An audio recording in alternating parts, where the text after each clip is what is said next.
Hey guys, welcome to my channel. Please make sure to subscribe here to AVN Sports Media. Show me some love. Like this video, comment, and share with all your friends and family. Caleb, it's always a pleasure to talk to you. We're about a month away from this big fight that we're all just anticipating.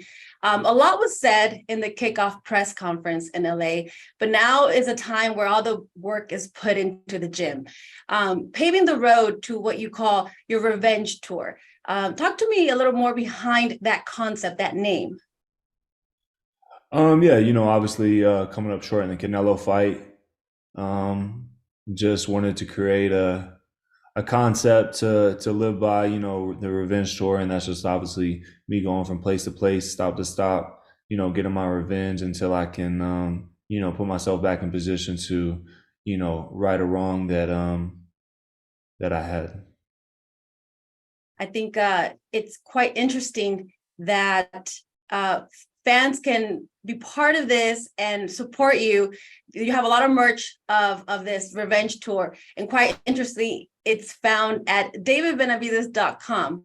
Talk to me about how this came about.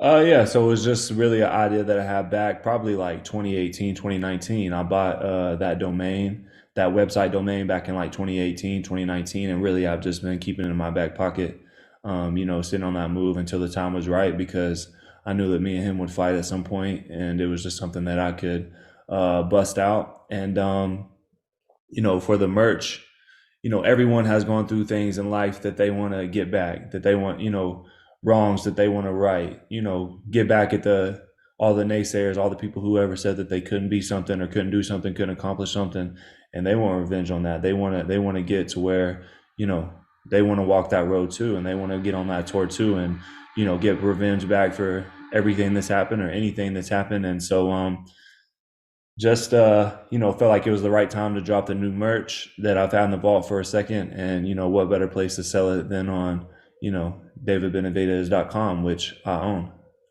I didn't know that you've had this for a few years now. I do know that things have been brewing between you guys for quite a long time, but I see now that you've had that in your back pocket. Mental games with Caleb Plant. You have to be mentally strong to go up against you.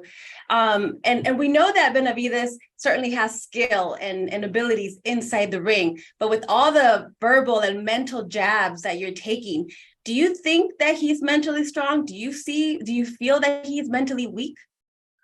Um,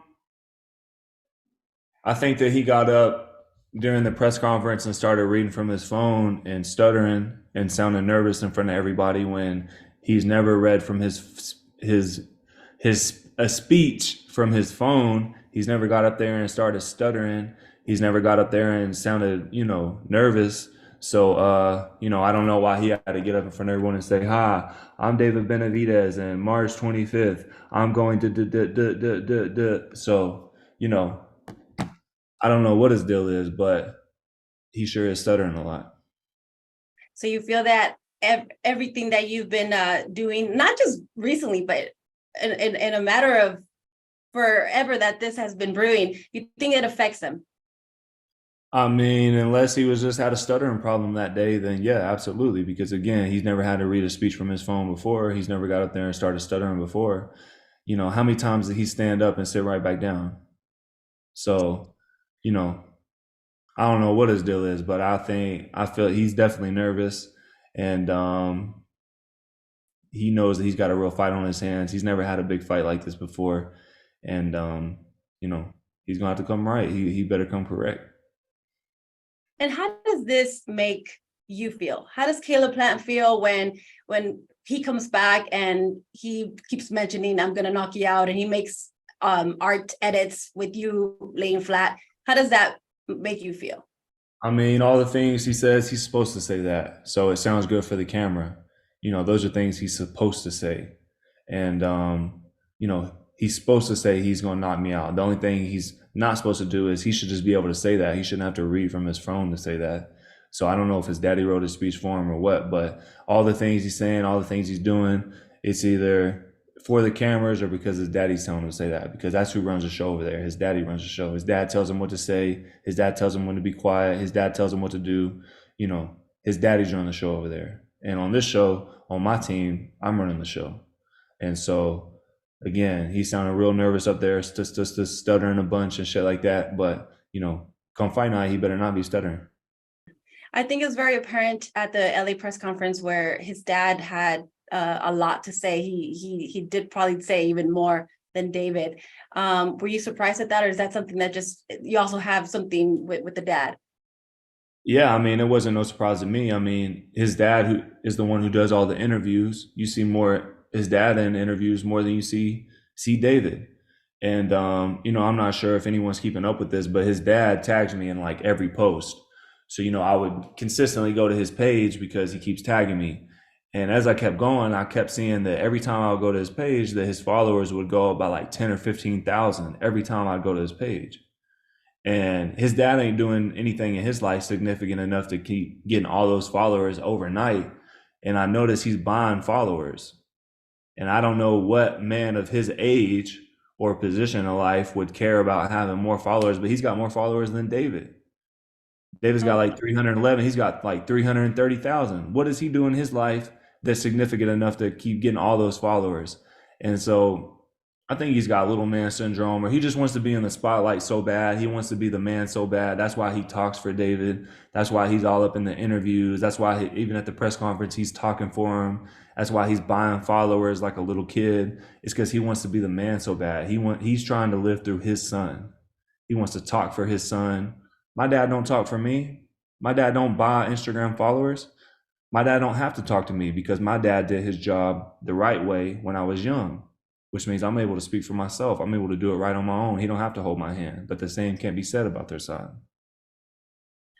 Well, we've heard you talk about you play chess and not checkers. When you combine your high boxing IQ, your speed, your footwork, timing, power, is that the perfect recipe to defeat David Benavidez?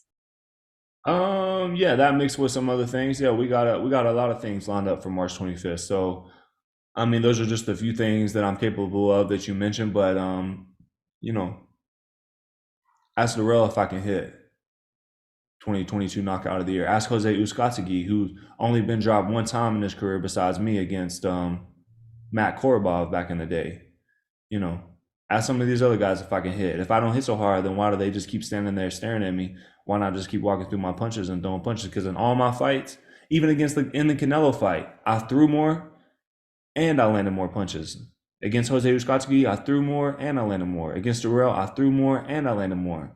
But I'm supposed to just be this defensive fighter who runs all the time. But everybody I fight, I throw more and I land more. So we got a lot of things in the bag. Well, definitely can't wait to see that all into action on March 25th. Caleb, thank you so much for taking the time to talk to us, and best of luck. Appreciate it. Yeah, thank you. Hey guys, welcome to my channel. Please make sure to subscribe here to ABN Sports Media. Show me some love. Like this video, comment, and share with all your friends and family.